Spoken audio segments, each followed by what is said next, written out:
हाँ जी बच्चों, MM model होने के बाद अब एक प्रोसेस होती है आर्बिट्रेज प्रोसेस, वो आपके साथ डिस्कस कर रहा हूँ। क्या है आर्बिट्रेज प्रोसेस, ज़रा समझो इसको ध्यान से। दरअसल आर्बिट्रेज प्रोसेस एक इन्वेस्टर का है। ये भी एमएम यानी मॉर्गिलानी और मिलर ने इसको बताया था करने के लिए। इस अप्रोच में एक पर्सन दो एक जैसे एक ही टाइम पर एक्शन करता है। और क्या एक्शन करता है कि अपनी किसी एक सिक्योरिटी को मार्केट में बेच करके वो दूसरी सिक्योरिटी परचेज करता है अपना अर्निंग बढ़ाने के लिए। और अगर उसे दूसरी सिक्योरिटी को परचेज करने के लिए और पैसे की ज़रूरत पड़ती है तो वो मार्केट से लोन लेकर के भी अपनी पुरानी सिक्योरिटी को बेचकर उस पैसे को और कुछ लोन लेकर के नई सिक्योरिटी को परचेज करता है। इस प्रोसेस में उसे जितना गेन होता है उसे आर्बिट्रेज गेन कहते हैं। यानी ये एक ऐसी फंक्शनिंग है जिसको आप कहते हैं substitution of corporate leverage bye personal leverage. यानी कॉरपोरेट लीवरेज को, यानी कंपनी में डिबेंचर्स और शेयर्स को पर्सनल कोई एक व्यक्ति अपने इन्वेस्टमेंट प्रोसेस से बदल रहा है, उसे हम आर्बिट्रेज प्रोसेस कहते हैं। Investors of the levered firm, एक ऐसी फर्म जिसमें डेट और इक्विटी दोनों हैं, जिसे आप लीवर्ड फर्म कहते हैं, उसका investor whose value is higher, जिसकी वैल्यू हायर होती है। क्योंकि आपने पढ़ा है इससे पहले कि कोई लिवर्ड फर्म होगी, उस फर्म की वैल्यू अवश्य बढ़ी हुई होगी। क्यों बढ़ी हुई होगी? क्योंकि उसमें डेट कम इंटरेस्ट से प्राप्त किया जाता है और स्वाभाविक रूप से इक्विटी शेयर होल्डर्स को अपने लगाए हुए पैसे पर तो मिलता ही है, प्लस जो डेट लिया है कंपनी ने वो अगर रिस्क फ्री रिटर्न से सस्ता मिल गया तो उसका प्रीमियम भी इक्विटी शेयर होल्डर्स को मिलता है। तो लिवर्ड फर्म आमतौर पर उसकी वैल्यू अधिक होती है। ऐसी दशा में वो इन्वेस्टर अपनी लिवर्ड फर्म में जो हायर वैल्यू के उसके शेयर्स होते हैं उसे वो मार्केट में बेच देता है और एक यूनिलिवर्ड फर्म में शेयर्स परचेज कर लेता है जिसकी वैल्यू कम होती है। Further, since the personal leverage and the corporate leverage are perfect substitute, क्योंकि ये माना गया है कि पर्सनल लीवरेज यानी डेट लेना और शेयर खरीदना, शेयर बेचना और डेट देना, ये इस सब में परफेक्ट है, यानी सब एक दूसरे को सब चीज़ जानते हैं और आराम से हो जाएगा। The arbitrageur shall borrow the required amount at the same rate of interest as that of the company. For this purpose, he shall first sell their existing holding in the levered company. Then he shall take the necessary balance amount by way of debt to purchase the shares of unlevered company. Unlevered company यानी यूनिलीवर्ड company के shares वो खरीद लेता है अपनी levered company के shares को बेच करके। यदि कोई पैसा कम पड़ रहा होता है तो वो उसका लोन ले लेता है। At the end of the year he shall receive his share of earning from unlevered company and after paying interest on the amount borrowed by him he shall make an arbitrary gain. जो at the end of the year unlevered company के share जो उसने purchase किए थे उस पर उसे जितना गेन मिलता है उसमें से वो इंटरेस्ट घटा करके जो इंटरेस्ट उसने पे किया है उस लोन पर, जो लोन उसने लिया था यूनिलीवर्ड कंपनी के शेयर परचेज करने के लिए, वो लेस करके जो बचता है उसे हम क्या कहते हैं? उसे हम आर्बिट्रेरी गेन के नाम से संबोधित करते हैं। ये है आर्बिट्रेज प्रोसेस ऑफ एमएम। अब एक क्वेश्चन नंबर शायद 31 है आपकी बुक में, भारत एंड नेशनल इंडस्ट्रीज। नहीं, हमारे में modern and ultra ultra modern industries के नाम? क्या है? इक्विटी 5 लाख 3 लाख। हाँ, इक्विटी और डेट 5 और 3। ठीक है, नाम बदला हुआ हो सकता है। क्या क्या है जरा बताइए। Modern and ultra modern. Modern and ultra modern industries have the same of business risk, यही है। Illustrate any arbitrate gain which may be possible using the data below. आपको पहले मॉडर्न इंडस्ट्री दी गई है, फिर अल्ट्रा मॉडर्न दी गई है। Modern industry में 8 लाख रुपए की टोटल कैपिटल है, जिसमें 5 लाख इक्विटी है, 3 लाख डेट है। और अल्ट्रा मॉडर्न में 7.50 करोड़, उसमें 8 करोड़ है। अर्निंग हो रही है 1 करोड़ 50 लाख मॉडर्न में, 1 करोड़ 50 लाख अल्ट्रा मॉडर्न में। लेकिन चूंकि मॉडर्न इंडस्ट्री में लोन लिया हुआ है, तो उसमें से इंटरेस्ट 30 लाख का घटाया जा रहा है, 1 करोड़ 20 लाख बच रहा है डिविडेंड के तौर पर मॉडर्न इंडस्ट्री में, और 1 करोड़ 50 लाख बच रहा है अल्ट्रा मॉडर्न इंडस्ट्री में। इसका मतलब एक बात क्लियर हो गई कि जो मॉडर्न इंडस्ट्रीज है ये लिवर्ड है, और अल्ट्रा मॉडर्न इंडस्ट्रीज ये यूनिलिवर्ड है, क्योंकि इसमें अपना पैसा लगाया गया है। कहता है ऑल अर्निंग्स आर डिस्ट्रीब्यूटेड, सारी अर्निंग डिस्ट्रीब्यूट की जाती हैं, कोई रिटेन्ड अर्निंग नहीं है। Assume mister X owns 2% of the equity in both modern industries, यानी मिस्टर एक्स जो है वो अपनी इक्विटी पर 2% का लाभ कमाते हैं मॉडर्न इंडस्ट्रीज में। अब आपको आर्बिट्रेज गेन निकालना है, ऐसा क्वेश्चन में कहा गया था। इसका मतलब हो गया कि मॉडर्न इंडस्ट्री में मिस्टर एक्स ने जो 1 करोड़ 20 लाख का प्रॉफिट बचा, यानी इंटरेस्ट को पे करने के बाद, उसमें 2% वो पैसा कमाते हैं, ऐसा क्वेश्चन में कहा गया। अब देखिए इसको सॉल्व करना है। 31 क्वेश्चन है ना। देखिए सॉल्व कैसे करेंगे। मिस्टर एक्स लिखिए मेरे साथ साथ, should transfer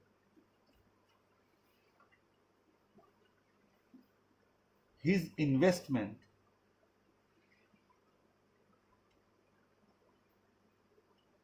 from modern industries to ultra modern.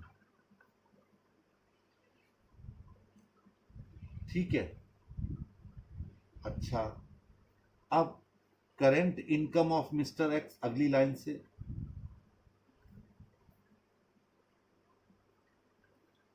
1 crore 20 lakh का 2%, 2,40,000, ये मिस्टर एक्स की आज की डेट में करेंट इनकम है। ठीक है, चलिए अच्छी बात है। और मिस्टर एक्स के शेयर्स कितने हैं, अगली लाइन से लिखिए। Mister x should sell shares for 2% of 5 crore. जब इन्वेस्टमेंट में जब अर्निंग में उसका 2% का हिस्सा है, तो स्वाभाविक सी बात है कि उसका इन्वेस्टमेंट भी 2% ही तो होगा 5 करोड़ का। तो ये निकल के आ गया 10 लाख। इसका मतलब हो गया कि 10 लाख रुपया मिस्टर एक्स ने मॉडर्न इंडस्ट्री में लगा रखा है, और उसे 2,40,000 रुपए का इंटरेस्ट मिल रहा है। ठीक है, चलिए अब डेट 10% का है रेट ऑफ इंटरेस्ट, क्योंकि 3 करोड़ पर 30 लाख रुपए लेस किया जा रहा है। ठीक, जरा लिखिएगा। In order to maintain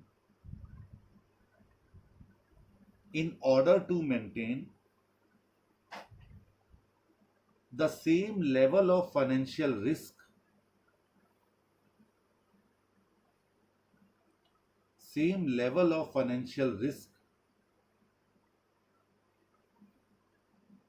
assuming that Mr. X decides to borrow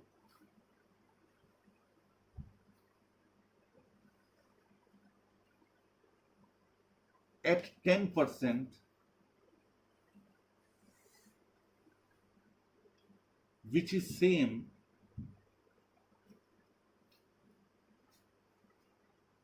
as of modern industries cost of debt.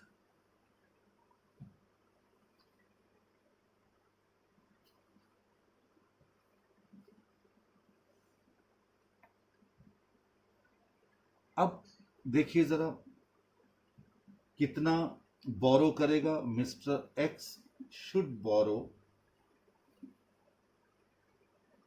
उसका 10 लाख रुपए अपना इन्वेस्टमेंट था, इंटू 3/5, 6 लाख रुपए वो बोरो कर सकता है, जितना रिस्क उसका मॉडर्न इंडस्ट्री में था। क्योंकि मॉडर्न इंडस्ट्री में 5 करोड़ रुपए इक्विटी है और 3 करोड़ का डेट है, यानी दोनों के बीच में अनुपात है 60% का। तो 60% का रिस्क तो फिर इसका मतलब मिस्टर एक्स का भी है, क्योंकि फर्म ने 60% का लोन लिया हुआ है। और जब 60% का लोन लिया है तो ये बात स्वाभाविक है कि मिस्टर एक्स का रिस्क कितना है, 60% का है। तो मिस्टर एक्स ने अपने 10 लाख का जो इन्वेस्टमेंट था, सेम रिस्क को बनाए रखने के लिए 6 लाख रुपए का उसने लोन ले लिया। अब मिस्टर एक्स के पास कुल मिलाकर के 16 लाख रुपए हो गए, ठीक है, जो वो अल्ट्रा मॉडर्न इंडस्ट्री में इन्वेस्ट करेगा। लिखिए 10, द टोटल ऑफ ₹16 lakhs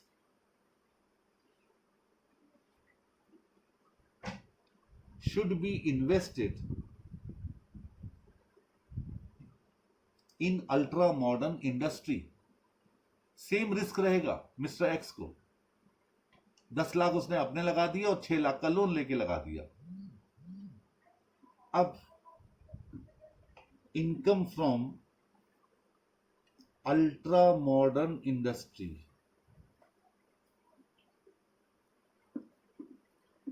देखिए अभी 1,50,00,000 का हो रहा था ना, कितने पर हो रहा था, 7,50,00,000 पर, डिवाइडेड बाई 7,50,00,000, और अब लगा दिया मिस्टर एक्स ने इसमें 16 लाख रुपए। निकालिए कितना आता है, 1 2 3 1 2 3 4 5 4 5, ये 5 बार कट गया, 5 3 जा 15, 3,20,000 रुपए। यानी मिस्टर एक्स को 3,20,000 का लाभ होगा अल्ट्रा मॉडर्न इंडस्ट्री में 16 लाख रुपए लगाने पर, जिसमें 10 लाख उसके अपने और 6 लाख रुपए उसने कहां से लिए, लोन लिए। इसमें से लेस कर दीजिए interest payable on personal borrowing, क्योंकि उसने 6 लाख रुपए का लोन भी तो ले रखा था। तो 6 लाख का 10%, 60,000 घटा दिए, नेट कितना हुआ उसको, मिस्टर एक्स इनकम 2,60,000। और प्रीवियस इनकम कितनी हो रही थी उसको जब उसने मॉडर्न इंडस्ट्री में लगा रखा था, 240। तो आर्बिट्रेज गेन कितना हो गया, 20,000। ये था क्वेश्चन। यानी मिस्टर एक्स अपनी इनकम 20,000 रुपए से बढ़ा सकते हैं यदि वो स्विच ओवर करते हैं। इसी को एमएम मॉडल की आर्बिट्रेज अप्रोच कहा गया था।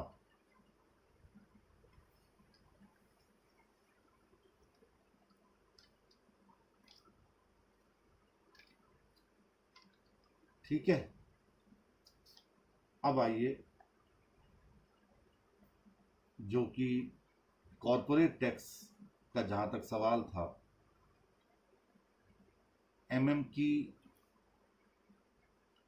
जो अप्रोच थी 1963 में जब वो दोबारा आई तो उन्होंने साथ में जोड़ लिया क्या, कॉरपोरेट टैक्स, और उसके मुताबिक उन्होंने अपने बिजनेस की किस तरीके से वैल्यू निकालनी है, उस वैल्यू को कॉरपोरेट टैक्स के साथ जोड़ करके कैलकुलेट करना बताया। ये था MM अप्रोच का दूसरा मॉडल जो 1963 में आया, उसके मुताबिक देखिए, मैं स्टेप लूंगा। Step number 1, find out the value of, मेरे साथ साथ लिखिए, unlevered firm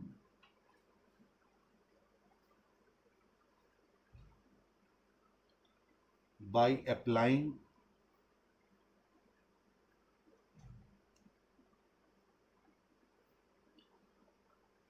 the following formula।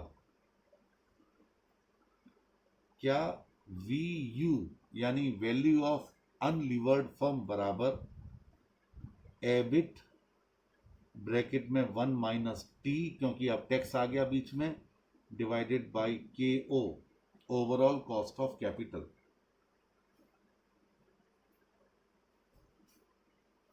ठीक, ये पहला स्टेप हो गया, आपने एबिट निकाली। दूसरी चीज, यहां जो एबिट है, हियर नीचे लिख रहा हूं, EBIT will be equal to EBT, earning before tax के बराबर है। क्यों बराबर है जरा बताओ? अनलिवर्ड फर्म में डेट नहीं। हाँ, अनलिवर्ड फर्म है, इसका मतलब वहां पर डेट नहीं होता। There will be no interest liability, therefore there is no question of any difference between EBT and EBIT। ठीक, अब आपको निकालना है second step, the present value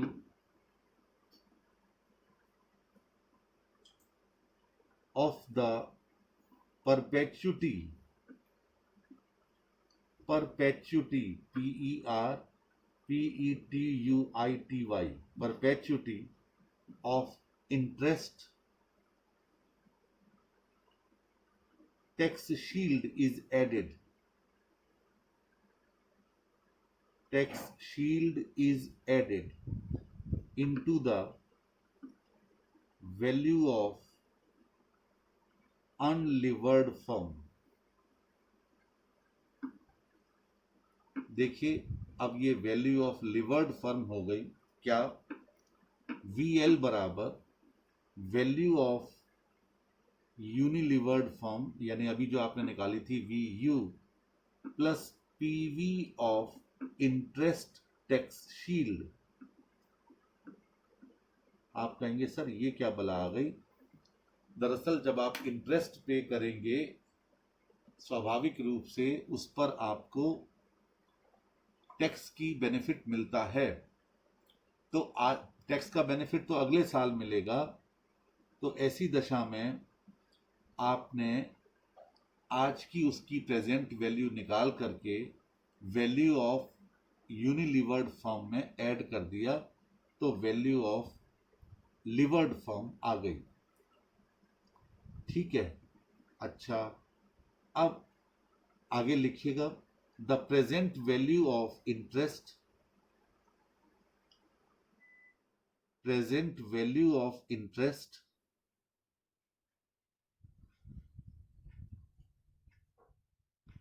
tax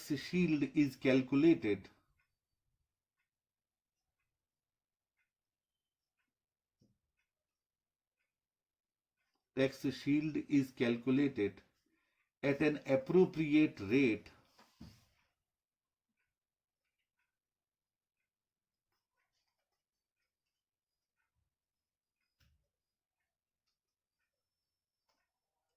full stop. This interest tax shield is taken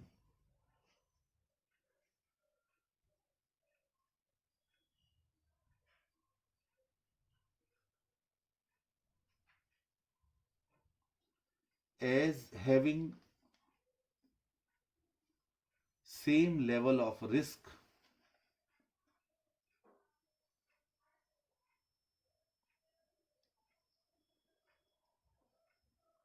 as the interest payment has. interest payment has.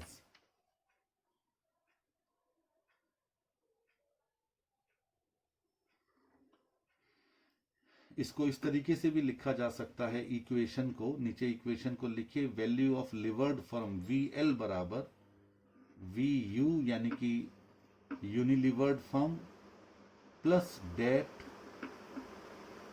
Into bracket में tax, यानी debt पर जितना tax आपने बचाया उसको आपने यूनिलिवर्ड फर्म की वैल्यू में ऐड बैक कर दिया, तो ये निकल के आ गई वैल्यू ऑफ लिवर्ड फर्म। ठीक हो गया।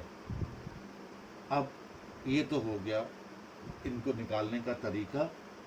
एक चीज और है, एमएम ने टैक्स के साथ में जब एक प्रीपोजिशन 2 निकाली थी, प्रीपोजिशन 1 में तो ये था that the market value of the firm is no longer independent of its capital structure value is increased as debt is added to the capital structure because of the present value of the tax shield on interest payment.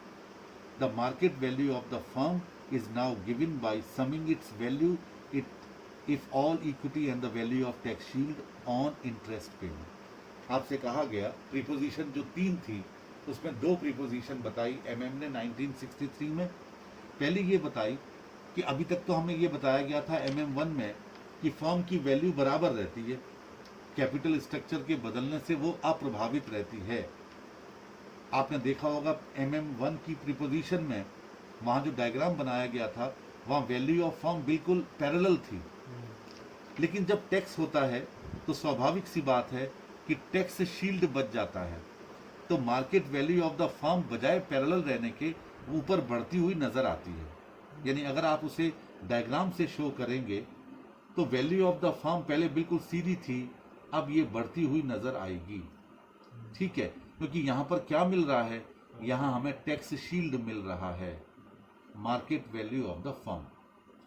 ठीक है, उसी प्रकार preposition 2 में एक formula बताया गया था आपके MM मॉडल में, और वो फॉर्मूला क्या था जरा लिखिएगा, KEL cost of equity in a levered firm, KE is equal to KEU यानी cost of equity in a unilevered firm plus bracket में KEU माइनस KD यानी cost of equity in a unilevered firm minus KD bracket close, debt upon equity, और debt के आगे लगा है 1 minus tax. यानी आपने ये फॉर्मूला लिखा था, किसमें लिखा था, ये फॉर्मूला आपने प्रीपोजिशन 2 में लिखा था।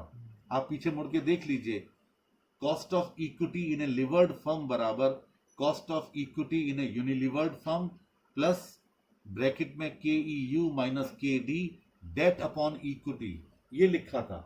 अब क्या हो गया, अब डेट में 1 माइनस टैक्स और लेस कर मल्टीप्लाई करना, यानी कि यहाँ टैक्स शील्ड को भी आपको देखना है, बाकी सब कुछ फॉर्मूला वही है।